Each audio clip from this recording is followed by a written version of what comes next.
Assalamualaikum warahmatullahi wabarakatuh. Nah, ini dia sahabat, ketemu lagi dengan Rudian Putra. Nah, di sini saya dan rekan-rekan lagi menyemai, persiapan menyemai bibit cengkeh, dan itu bibit cengkeh yang sudah beberapa bulan yang lalu yang sudah jadi bibitan dari mulai biji cengkeh itu sendiri, kemudian disemai dan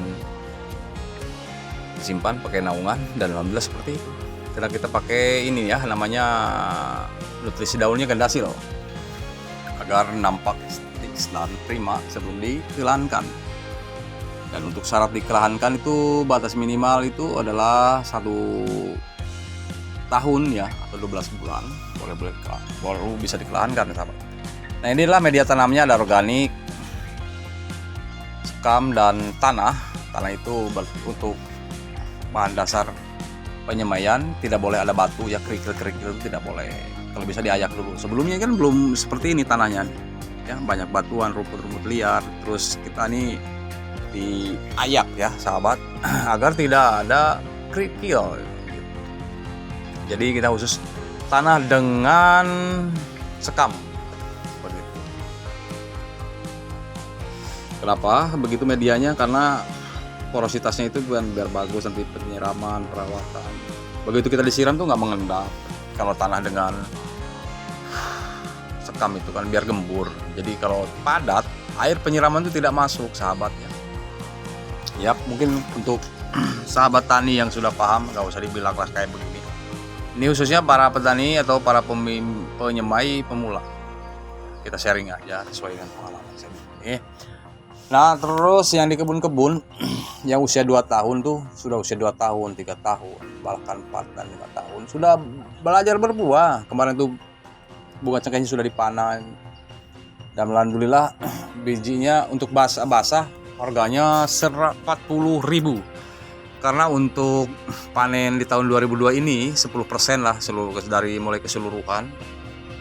Karena sudah dianggap gagalnya panen karena curah hujan yang sangat ekstrim, bisa mengurangi produktivitas komoditi buah cengkeh itu sendiri, dikarenakan oleh faktor fisiologis, faktor alam, cuaca, dan lingkungan. Nah, seperti ini bibitnya ya sahabat ya, udah glowing hijau. Itu rahasia dan tips merawatnya. Nutrisi daunnya itu adalah Gandasil Day. Untuk 16 liter air 1,5 sendok saja ya untuk Gandasil D-nya. Karena ini di sini kan tidak pakai decis karena hama belum ada hama ya kalau di penyemaian, kecuali untuk di kebun. Antisipasi dan cara mencegah hama itu dengan Gandasil dan decis gitu. Nah, seperti ini organik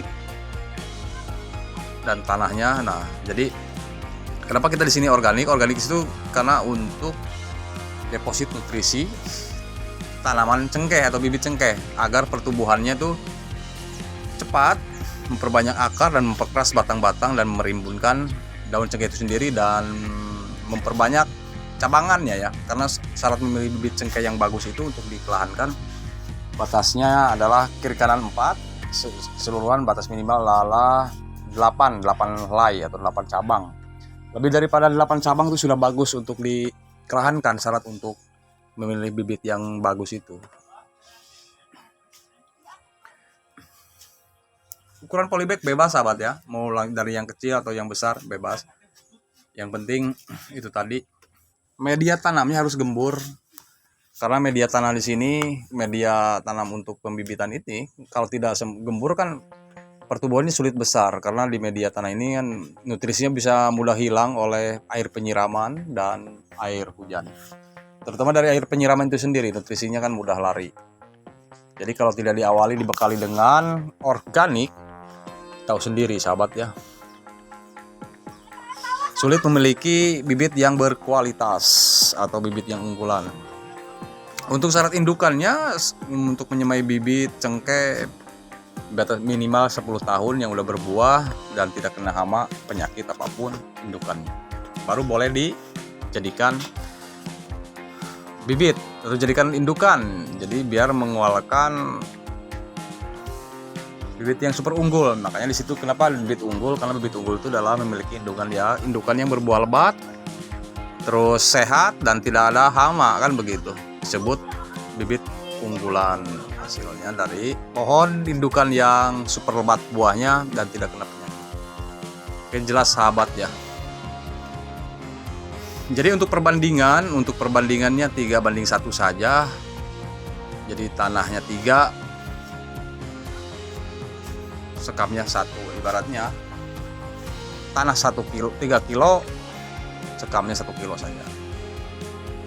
Jadi terlalu banyak sekam, kita juga nanti cepat juga keringnya ya, cepat kering, dan kita harus sering melakukan penyiraman. Jadi kalau memang tanahnya banyak, penyiraman agak kurang, dalam 1 minggu itu bisa 3 kali saja. Cuma kalau kebanyakan tanah itu kan padat dan mudah terkena jamur. Untuk perawatan nantinya bibitnya supaya bagus, sehat, itu yang saya sebutkan tadi, Gandasil dengan decis aja. Gandasil itu sangat mempercepat pertumbuhan bibit tanaman cengkeh ya. Nah, jadi jangan terlalu over juga dosisnya, karena nanti kalau over dosisnya lemas ya, batangannya, cabangannya juga lemas. Jadi 1 bulan 1 kali saja dikasih. Jadi untuk 1 tahun itu 12 kali melakukan pemberian nutrisi daun pada tanaman cengkeh. Jangan terlalu sering juga sahabat ya, nanti sering nanti dia pasti kelahan, kan kaget, karena apanya, di lahan itu kan belajar mandiri.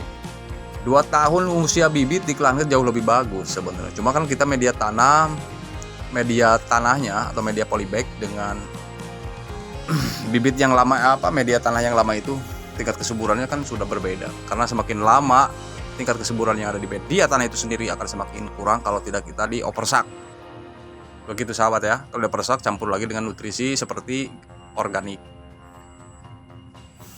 Organik bebas dari kotoran hewan, sapi ataupun kambing, yang jelas bukan hewan pemakan daging. Kenapa? Kalau hewan pemakan daging itu banyak cendawan, banyak virus yang sangat tidak baik ya, banyak patogen, tidak bagus. Yang penting hewan pemakan rumput atau disebut dengan herbivora. Karena herbivora itu langsung yang dimakan dari rerumputan hijau ya. Yang penting kalau memang kita tidak ada organik, gak apa-apa, pupuk kotoran hewan, yang penting sudah terkomposting dan sudah tidak berbentuk granul lagi. Agar tujuannya tidak terlalu banyak menyimpan bakteri patogen, amoniak, dan biji-biji gulma itu sendiri dari kotoran hewan.